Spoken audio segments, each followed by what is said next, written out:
Bonjour. Okay, as you know, here we go again. Okay, we have Daniel Hull, Karen, Waybihnnihgun, Leanne, Kurt. Okay, bonjour, bonjour. As we gawi tout man che we went chinondang Anishinnaabaymohwin. Tuske Isihjihgaywin when I got Anishinnaabay thing I kid.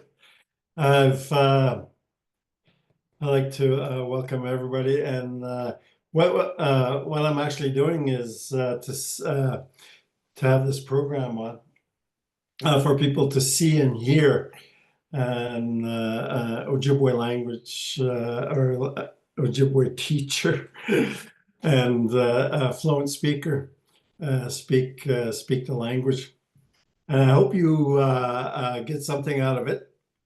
And that I also would like to say that I have in the language part, the words is that what I want to do is say the words, how they're pronounced, and give it a meaning, and also some of the history, the origin of some of these words, and I hope that you guys are using them and picking some of the words up and some of the language stuff anyway. And we're recording this so you can find it on YouTube also. Jamie throws them up. When we're doing this, it'll take about a week maybe to for her to put it on YouTube. But I just a little background check for people who haven't heard about this program. We started doing this, I think, back in October, I think, or November. And I got this idea that we need to have the language somewhere with, a fluent speaker. And I like to say that since we started this with the Zoom, we have had some programs like this being utilized, I guess, being used. People are teaching the language using this format. So I know the University of Winnipeg has one that just popped up this afternoon on Facebook. And I think there was one a couple of weeks ago I was looking at. I think it was in northern Michigan, Wisconsin, somewhere around there. So I think that was. So I hope we get these language speakers, teachers to do more of these presentations. Okay. Quinn has joined us. Bonjour, Quinn. And so last week we did some nouns, and so we're going to continue the nouns for now. And one of the things I do with this, with the words, is that I do nouns. Then I think I will continue nouns, I think, for next week, but next time it's going to be verbs again. Okay, so I'm just going to go back and forth, nouns, verbs, or whatever. And with this presentation, I also like to interject some cultural stuff, the Anishinaabe cultural stuff, history, and some new vocabulary, I guess. And so nouns. We'll start off with marriage, marriage. There was that, I think it was this guy on TV, Princess Bride. They're talking about marriage, and this guy was the character, and he was a priest. So he was talking about marriage, and he mispronounced it as marriage. So the first word is Weetihgaywin. You must realize that the word Jamie just put up, Weetihgaywin. That's how it's pronounced. And I'll explain my writing system. We is W-E-E, okay? Some of them have W-I-I, I guess. And Weetihgaywin has this word with Weetigay. Now, Weetigay is he or she is married. Now, Weetigay, it has that connotation, has the meaning of where the Weetigay means comes from the word Nihweejeewahgun. Okay, Nihweejeewahgun. Means I'm helping him or her out, or helping somebody out. So that's where that marriage in Ojibwe, Weejihtahmahgaywin, or Nihweetihgaywin, I am married to him or her, is that fact about, marriage is a state of helping each other out. So there is that meaning of the word Weetigay comes from Nihweejeewah. I'm helping them, or I am with him or her. So that's Weetihgaywin. Marriage. This word comes from the word weejeewahgun, meaning my friend or partner, the person I go with. Okay, weejeewahgun. That's where that word comes from. Weejeewahgun, my friend or partner. Now, weechee has that connotation of helping again. Okay, as a friend, weejeewahgun. This is the person you live with, and you do all the stuff together. So weejeewahgun, and this word weejeewahgun doesn't have to say that you're married or anything like that. Weetihgaywin would say that, but weejeewahgun could be anybody that you're friends with. Okay, weejeewahgun. Sometimes people would say, "Oh, Weejihtahmahgaywin, this is my friend," or "this is my partner." So they could do that. They could use that with a friend. That's weejeewahgun. Okay. Next one is weechi. See, there's a weechi again. Weejihtahmahgaywin. Let me see here. I don't know if Jamie's put it up yet. Weejihtahmahgaywin. That means shacking up, living together, or sometimes it's that you're married. So that's where you have this Weejihtahmahgaywin. So it'll be that you guys are living under the same house, same household, married or not. Okay, so it could be him or her. So that's where that weechi is in there too. Okay, weechihtah, meaning helping. Okay, weejihtahmahgaywin. Okay, next one. Let me see. Saageewin. See that? Saageewin. This one here, love the feeling of liking someone. And I know that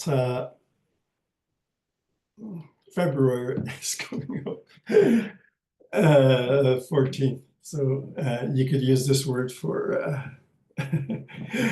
Saageewin, a person that you're interested in. Saageewin. The word Zagi, okay, comes from Nizagia. It says Nizagia. It says I love him or her, or I like him. Or I have this feeling that that I like him or her. So there is that Saageewin, the thing that you need to make your marriage work, I guess. So there is that. So these words, I got to tell you, is that you must remember that these words were being used way, way, way before European contact.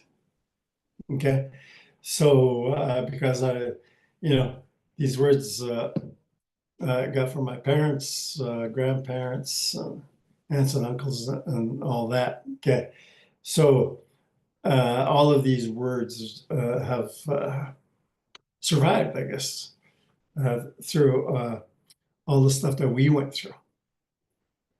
Okay, bonjour, Kathy. Just arrived. And so we have these words, and we will go to the next one, because Saageewin comes from Zagia. I like him or her. Okay, the opposite of Saageewin. Waybihnnihgun. That's how that's pronounced. Okay, Waybihnnihgun. It's something that's thrown out or trashed or divorced. So there was, remember growing up on the reserve, way up north, and I think that my generation anyway, and the generation before that, yeah, Roberto. Bonjour, Roberto. There was this this idea that that our parents would talk about and adults would talk about a person that was Waybihnnihgun. That's what that means. Waybihnnihgun. He was divorced. So there was a lot of negativity towards that, I guess. Like he didn't want to be called or be the term to be used on you as Waybihnnihgun. Somebody that was thrown away. So there was, I guess, it was a protocol or something like that, that this is the thing that you don't want to be called, Waybihnnihgun. And a lot of the ladies would say, Nigi Waybihnnah. Yeah, throw him out. He's trash. And so that was the way that was her method of divorce, I guess, is to have people be given that term. And so there was, there weren't that many people when we were growing up on our reserve anyway. At that time, there weren't that many people that were getting divorced.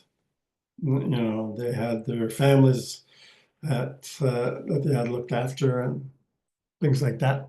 So That's a Waybihnnihgun. And another thing too with this Waybihnnihgun is a term that Anishinnaabay used.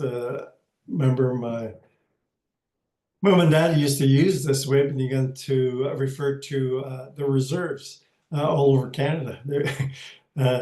And so that's where I got to know what Weetihgaywin means for the reserves, because that was the piece of land that was thrown out or nobody wanted. So there is that piece of history with the word Weetihgaywin. So a little bit of history there for that. Okay, next one. This word is the old Ojibways use this term, okay? And these would be the, my parents or that generation before us and all that generation was a term that you would ask people, if you don't know them or you didn't know what their status was. So this word is Aynnahayihzihgahbahwihyun. Where do you stand in the state of marriage? That's what you would ask somebody if you didn't know them. And if you ask that question, Aynnahayihzihgahbahwihyun says, how do you stand in the state of marriage? Because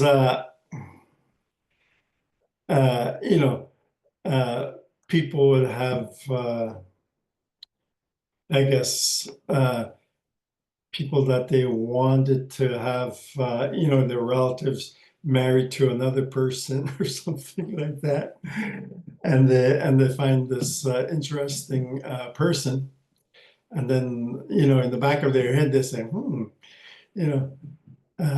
I know somebody that would really like to get to know you, male or female, and so that's what you would ask them. That's just another way of asking somebody, like, are you married?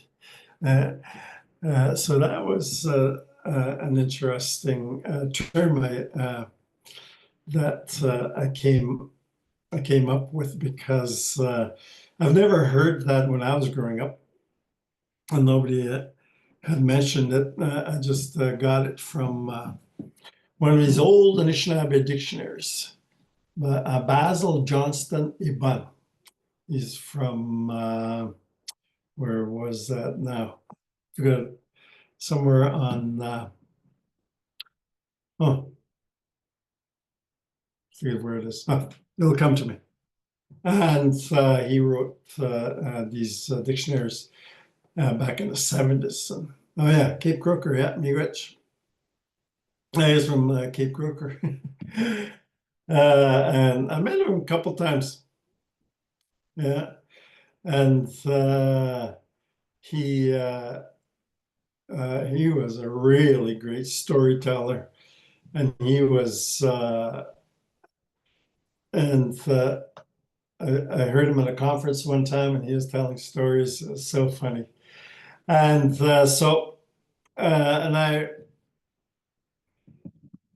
and I mentioned that he had passed on. So, but his dictionaries are out there. I think they're out of print. I think he worked for the Ontario Museum, I think. So he was an interesting guy, actually.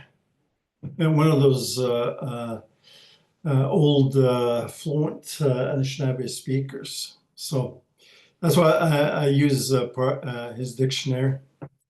So that word there is Aynnahayihzihgahbahwihyun. Make sure you guys use that. Next one. Let me see here.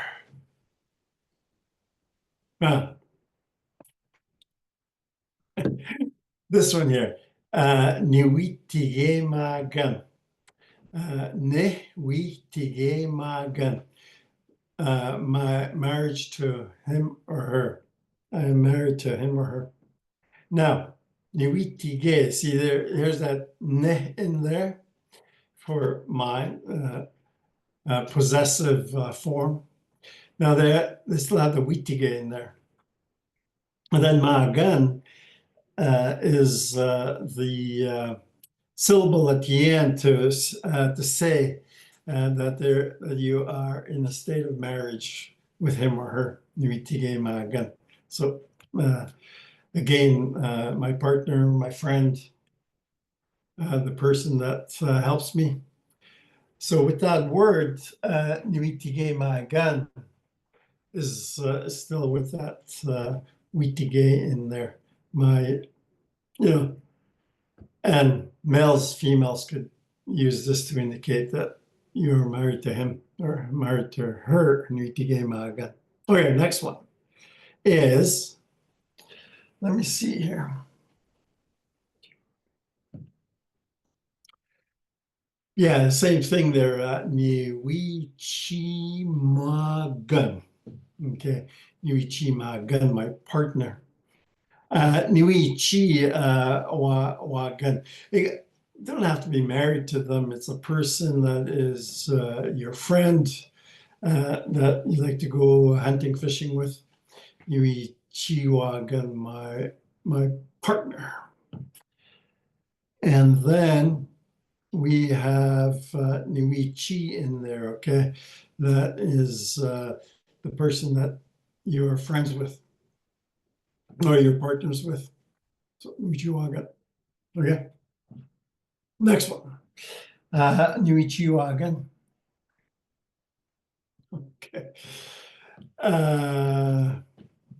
This one here, ne. Let me see. Oh, did I miss something here? No, Okay. I jumped ahead. I skipped wife. Okay, yeah, we'll just go with my husband. Then we'll do my wife later on. This one here is Nihnahbaym, my husband. It has the word ni in there showing possession, right? And then nahbaym. Okay, nahbay is the male of the species. Okay, nahbaym. Nahbaya is how you would term a moose. Okay, a bull moose, nahbaya. So nahbay is that's the male species. Ne is mine, and then that bem that m sound also shows ownership, so that he's the one that I'm married to. Okay, let me see that. Nihnahbaym. Yeah. Okay, yeah. I got the root word with that. Nahbay. Okay, next one is Nihweewih, and my wife. Ne, ownership. Weew. That last weew is comes from that weejeewahgun again. Okay, that the we part. So that would be the Nihweewih, just to say that she is my partner. For that. Okay, so we got that. Okay, next one is Nihweewih and Nihnahbaym. Okay, next one is, let me see here. Oh yeah. This is a weird term, Nigushkia.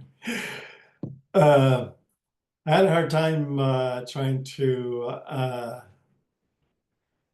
get the right meaning to this. Okay, Nigushkia.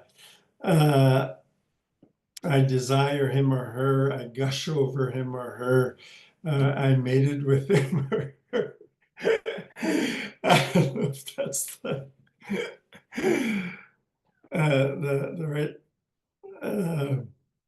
way of describing, but it's it's a feeling that you tell your best friend or Nigashkia that I have I have feelings for him or her, and that Nigashkia in this word here is third person.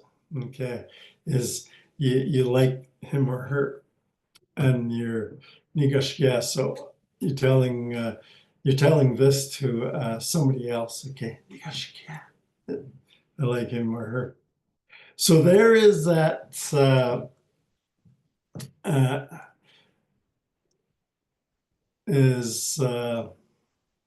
yeah, it's kind of hard to explain. There was another thing that I wanted to say about that Nigashkia is that something about how do I explain it now?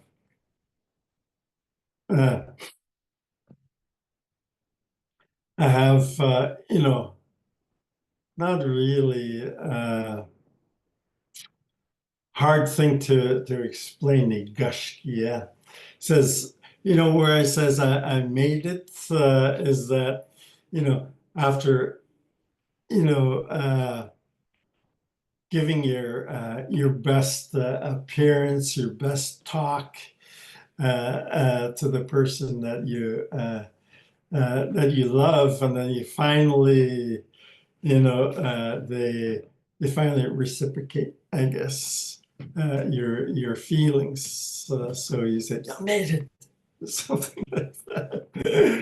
So there's that explanation. Nigashkia. Okay.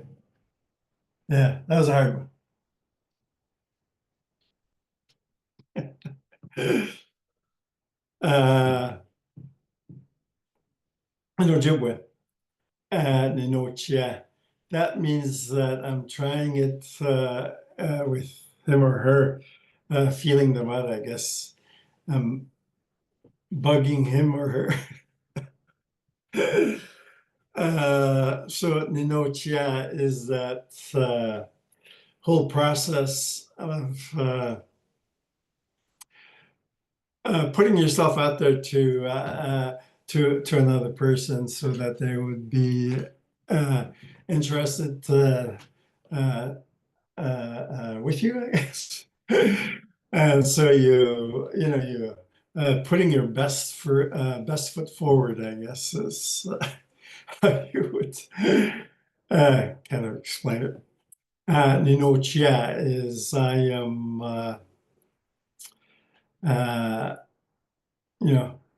giving my best things out there for him or her.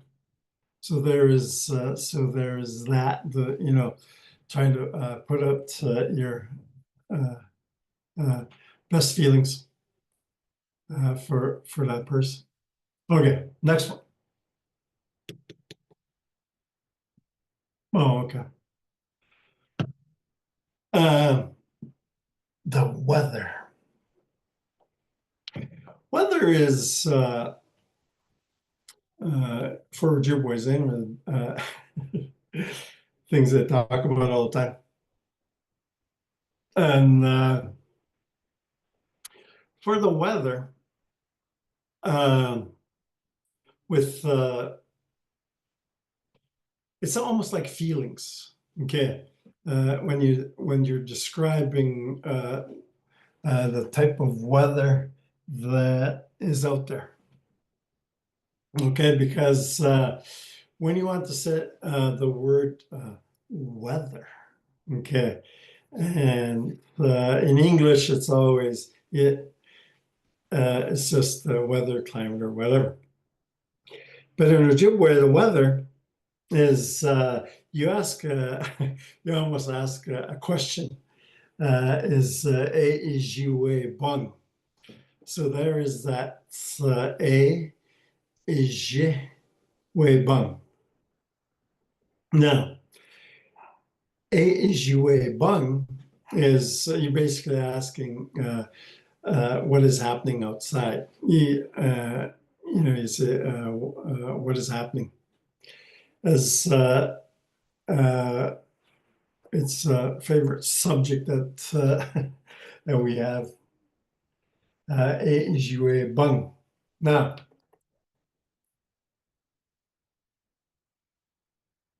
you would say, Anishinnaabaymohwin. So you're basically asking a question.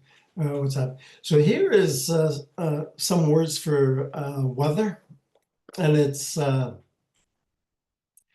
first one is Weetihgaywin. Weetihgaywin. See, Jamie put it up there. Weetihgaywin. Now, Weetihgaywin has the word minnow there at the beginning, and it comes from the word minashin, and minashin is something that is nice, something that is beautiful. Okay, so minashin. So Weetihgaywin is saying that it is a nice day, so it's Weetihgaywin. And the last part of that word, weejeewahgun. Weejeewah is the word weejeewah is day, okay, and it has the word. It almost has the word Jesus in there, okay, and Jesus is the sun, so that's where everything is tied together with the sun. Okay, Weetihgaywin, because you know that the sun is out with that Weetihgaywin. Okay, the next one is the Weejihtahmahgaywin, and the word weejeewahgun. Okay, the first part is weejeewah, and then the second part weejeewahgun. Now, weejeewah is comes from something that is bad, like weejeewah.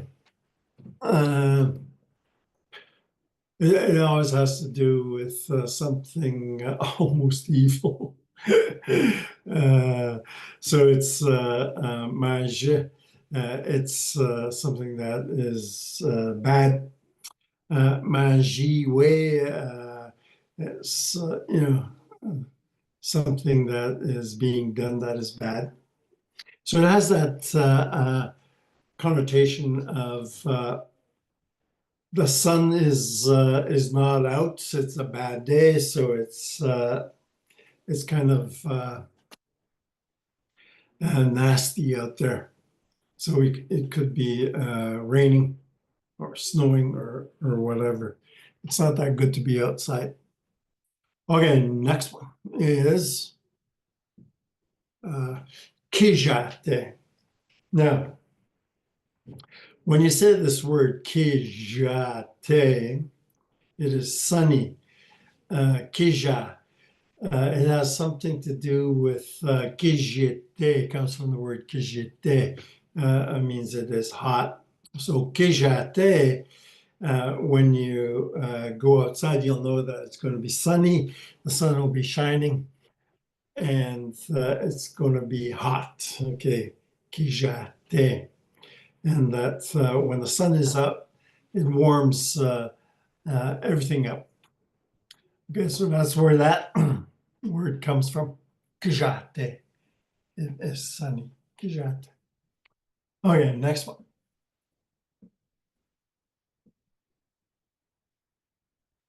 Okay. This one here describes cloudy. Nihweetihgaywin. See? Nihweetihgaywin. Nihweetihgaywin. Nihweetihgaywin. It is cloudy. It refers to the sun being covered up by the clouds. Okay, it's ningaw. Comes from the word ningaw, like you're covering something up or somebody. Ningaw. Okay, ningaw. So there is that the idea of the description, I guess, of it being cloudy, and what is being covered up is the sun, so it's not cloudy out. Okay, Nihweetihgaywin, that description in Ojibwe tells you that there's no sun out, everything's covered up. Okay, next one. Nihweetihgaywin.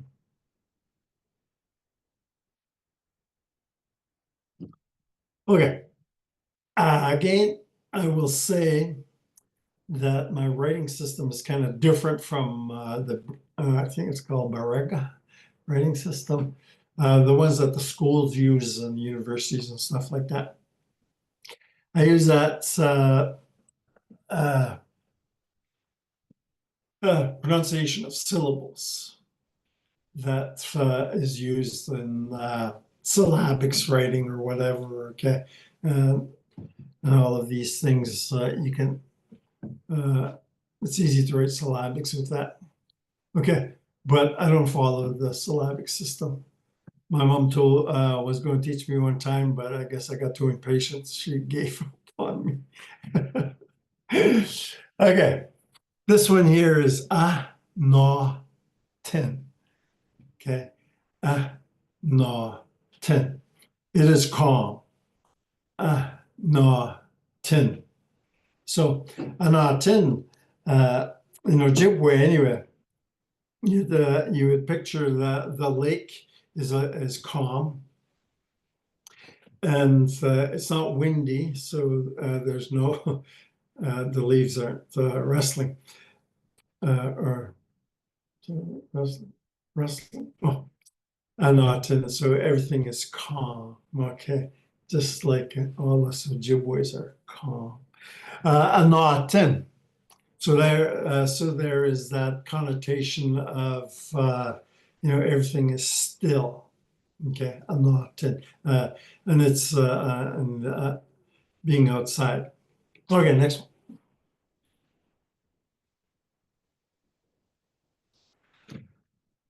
one. No tin is the opposite of tin.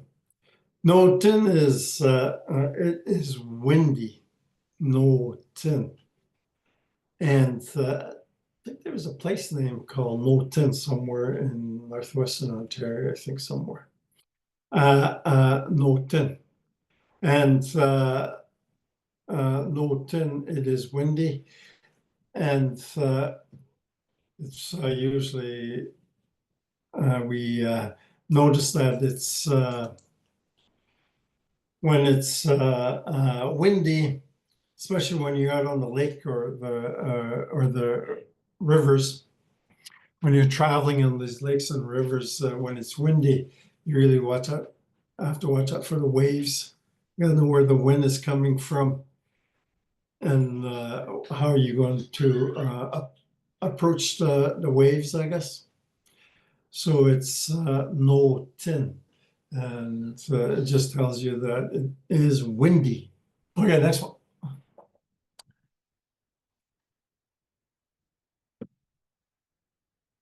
This one here is Kihkayndahsohwin. Kihkayndahsohwin. Kihkayndahsohwin. It is raining. Kihkayndahsohwin. When I was teaching the kids this word, they would say, "Give me one."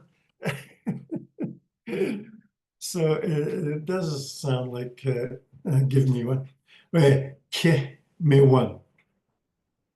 For that, it just indicates that it is raining out to let people know. Give me one. Okay, next one is okay. Saageewin. Okay. Saageewin. Saageewin. It is snowing.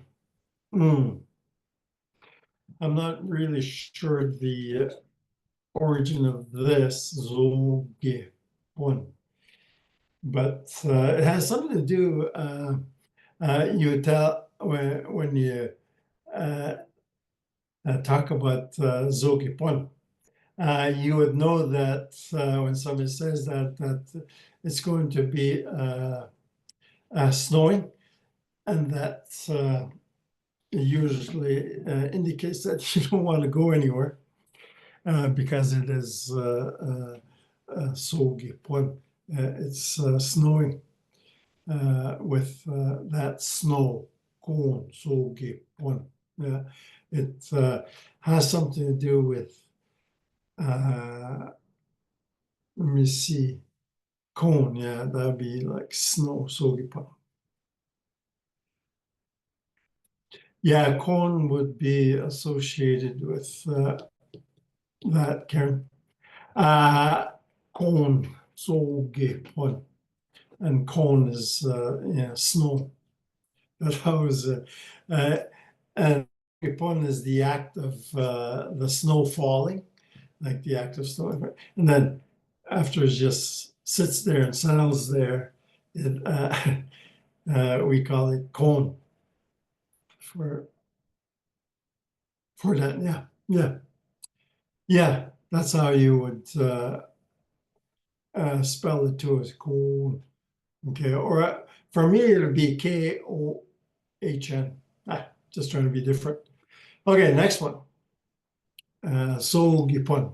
There's a lot of snow out there too. Yeah, Nimbo, Kohn. Lots of snow. Okay. Niskaten means it is nasty. Niskaten. Niskaten. Okay, for niskaten,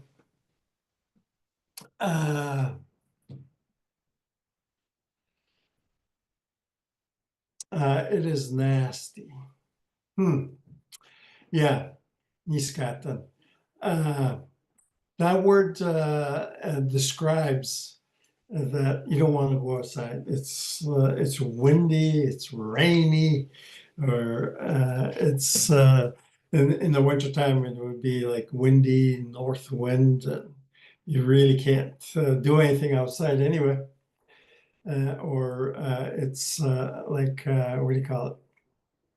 It's freezing rain out there. And all that kind of stuff, that you really want to go out. You don't really want to go out to. So niskaten, it's the description of niskaten would be something that is not nice. Yeah, iska from niskaten. Is there a word for climate emergency? When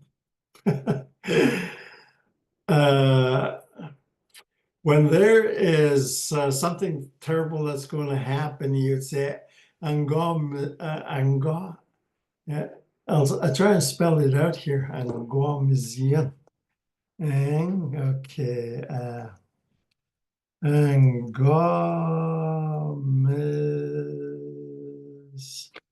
Angamiz.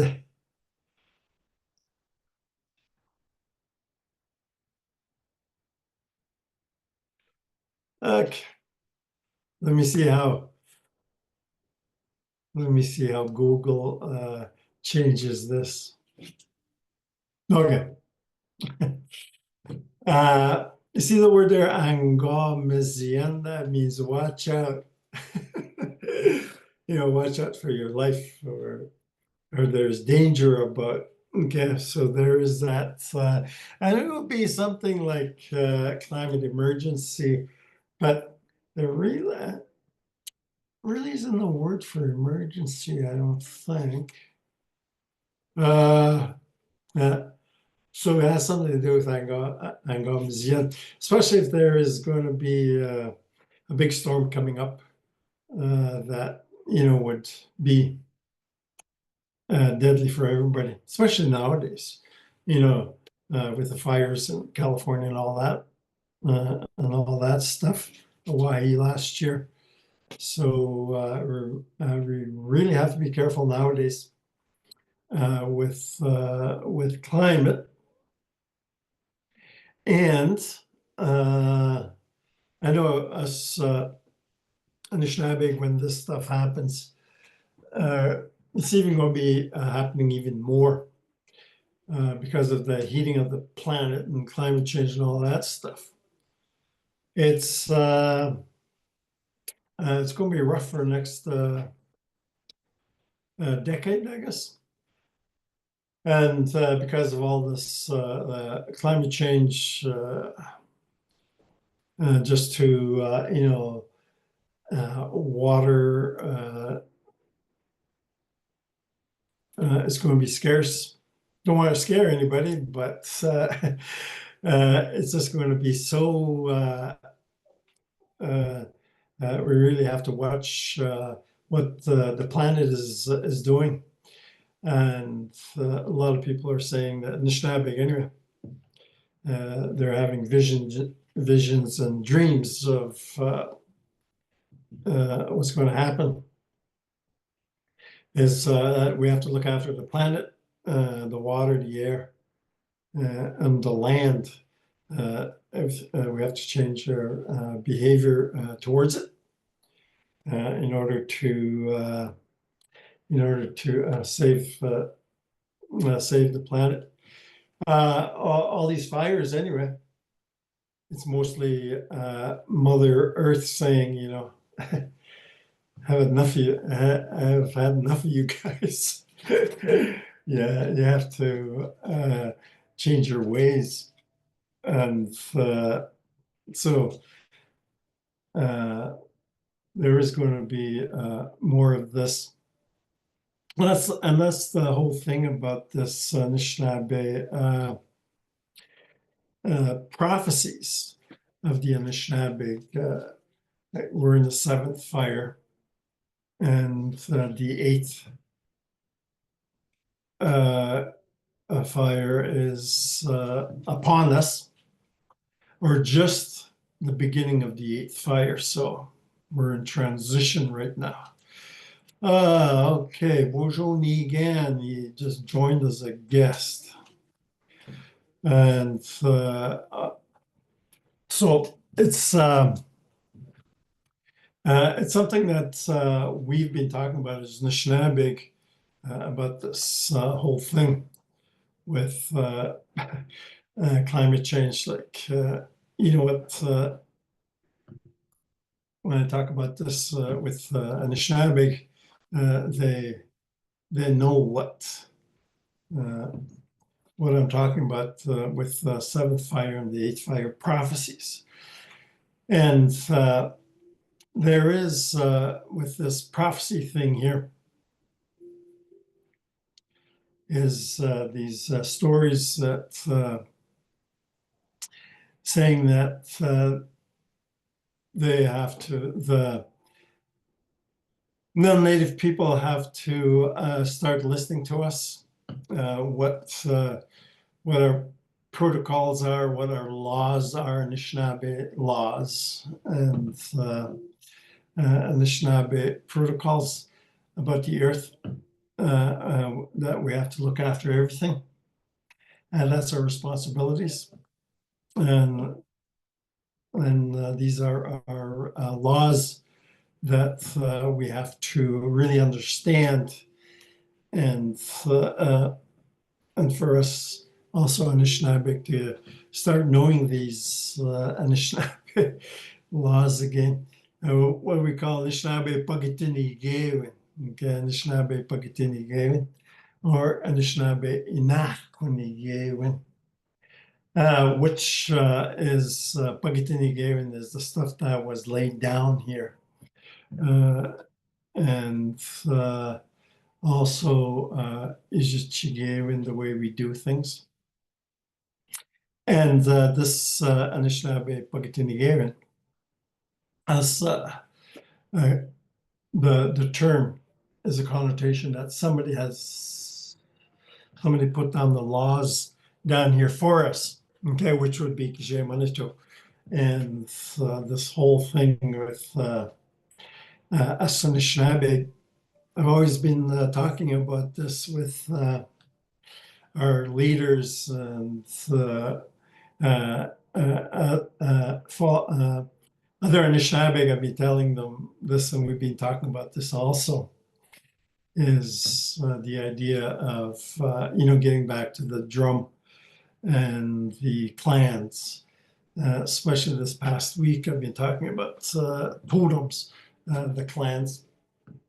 We need to get back to those laws that were set down for us, and they're called. Some people call them natural law or whatever. Some terminology that comes up would be natural law. So it's the law of nature. If you guys don't know what I'll just going off script here for a minute. Okay. Yeah, this is a noun anyway, so I could do this. Anishinnaabay forget. Okay. Forget Nihweetihgaywin. Anishinnaabay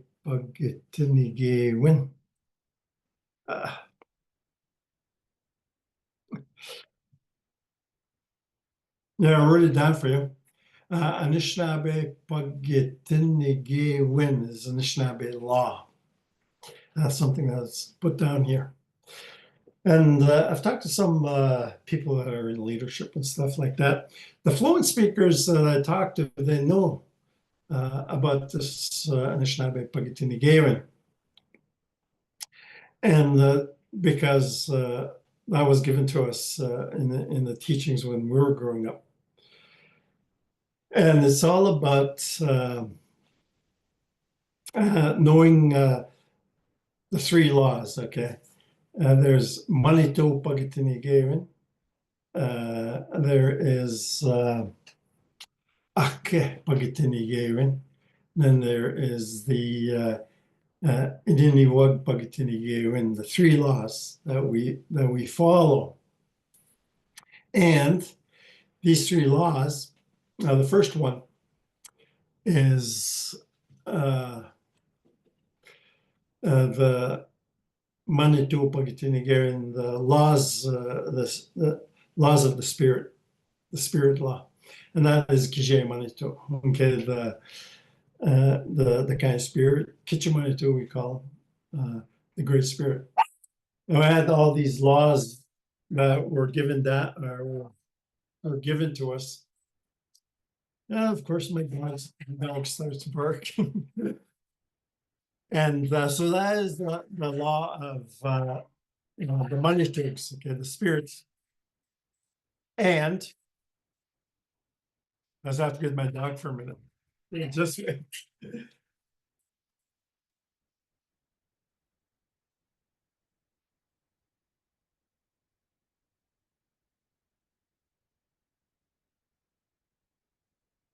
okay. Law of spirit, Kihkayndahsohwin. And these are spiritual laws that are handed down to us. And the teaching goes that the clans were given these laws, and they administered the laws. The fish people were the leaders. They were, and the Megasa, the eagle would be the ones that would take the messages back and forth. That would be given to the clans, and the fish clans were the ones that were given these laws. Let me see, the turtle clan and all the other fish clan. And turtle is one of them. And so there is that,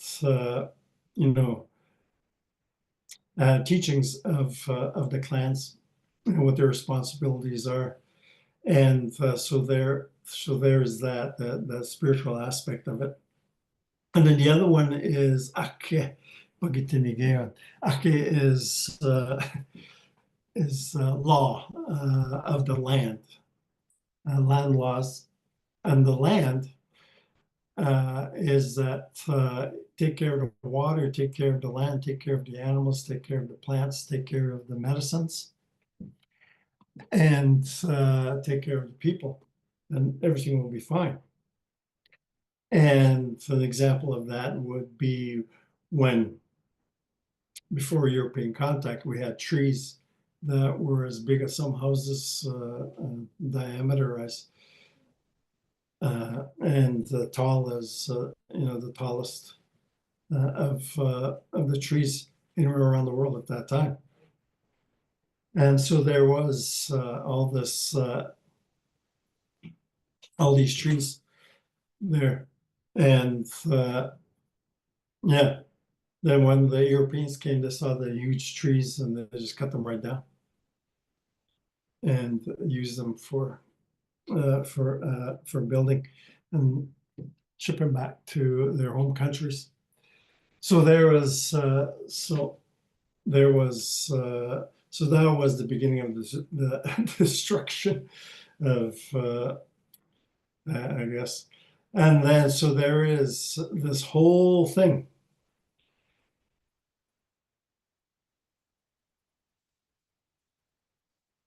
Yeah, there was Kurt. That's right. With the people that were here, in some other readings I have read, was that the lakes were just covered with fish.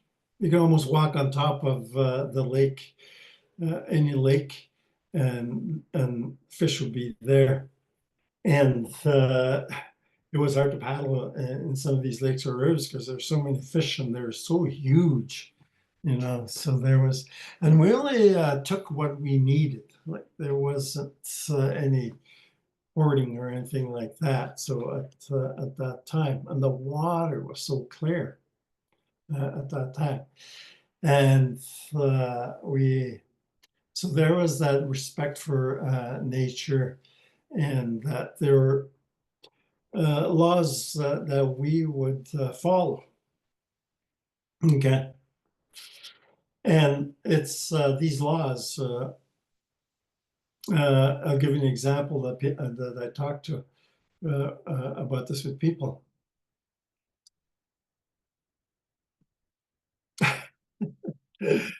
Yeah, the Wabanok Nation area was pristine, and they walked on fishbacks across the bay. Yeah, that's right. There was huge fish, especially I've been to Waybihnnihgun, and it's the rivers going in there, and also the ocean. The fish there at that time before European contact would be so big and so huge and numerous at that time. Yeah, and so a lot of people don't realize that this is the kind of knowledge that we have as Anishinnaabeg with the land and the water, and also the air. And this is where this whole thing about they have to realize the prophecy, the eighth fire prophecy, that if they don't change, and then there's going to be a lot of things that will be happening to the land, to the water, to the air. So, and exactly what is happening in down south. So, thinking about California. So it's getting nasty out there. No. Oh, I'm getting off topic here. So there is that thing about the land of the law land. Okay, Aynnahayihzihgahbahwihyun. The next one is the Anishinnaabay, or what they call Aynnahayihzihgahbahwihyun. Inine is the people's law, laws of the people. And these laws of the people is that we follow the laws of the land, and we follow the laws of the Manitou. Okay, so and at one time we knew all these laws, but we don't do it. Most of us don't know these laws anymore. So there is the need for the the elders, the spiritual people, to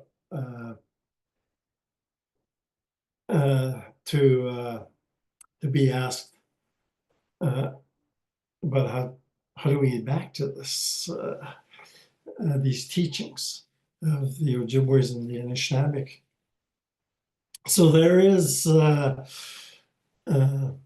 this moment in time right now to really question our behaviors, like, are we following these laws or not, and that we should ask that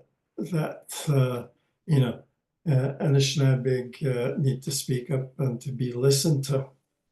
And so there is, and also to bring out that Anishinaabe knowledge about what we had before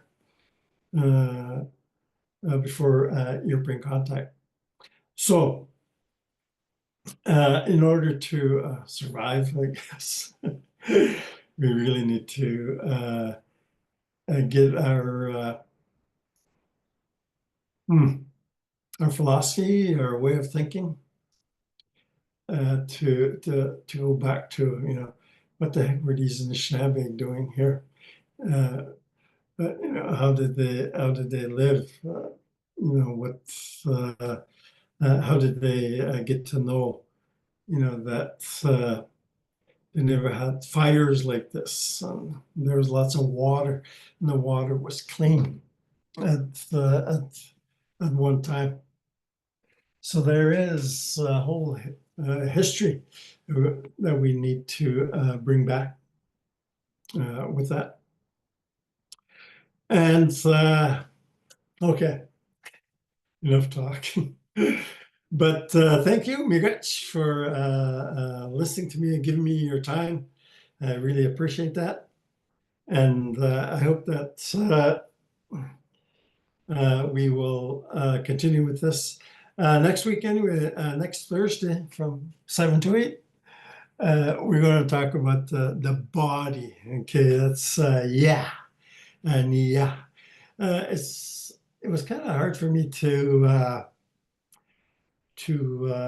find the right word for body, but that's what we'll be talking about anyway. So I better let you guys go. You guys for listening, and I hope that we will see you again. Minoa kawabamin. That's what we say. I'll see you again. Okay, Daniel, Miigwech, Kurt. Yeah, it's been nice. Miigwech, Kurt.